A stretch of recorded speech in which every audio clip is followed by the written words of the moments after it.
এই দুই বোন জলপরী এই নদীতে থাকত।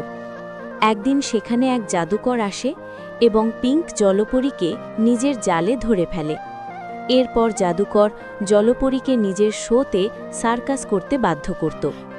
কিন্তু একদিন সার্কাস করতে গিয়ে জলপরী দড়ি থেকে নিচে পড়ে যায়।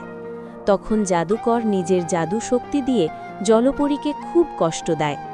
জাদুকর জলপরীর ওপর খুব চিৎকার করে এবং তাকে খুব কম খাবার দেয়। একদিন জলপরী কাঁদতে কাঁদতে বসেছিল। ঠিক তখনই তার কাছে একটি ছেলে আসে। জলপরী ছেলেটিকে সব কথা খুলে বলে। ছেলেটি জলপরীর কথা বিশ্বাস করে। সে জলপরীকে তুলে নিয়ে নিজের বাড়িতে নিয়ে আসে। জলপরী ছেলেটিকে বলে, বন্ধু, আমি আমার বোন ছাড়া এই পুকুরে থাকতে পারি না। তুমি জাদুকরের কাছ থেকে আমার প্রতিশোধ নাও এবং তাকে মেরে ফেলো। ছেলেটির রাগে ফেটে পড়ে এবং জাদুকরের ওপর হামলা করে।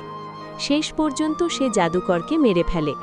এরপর ছেলেটি পিঙ্ক জলপরীকে নিরাপদ নদীতে নিয়ে যায়, যেখানে তার বোন অপেক্ষা করছিল।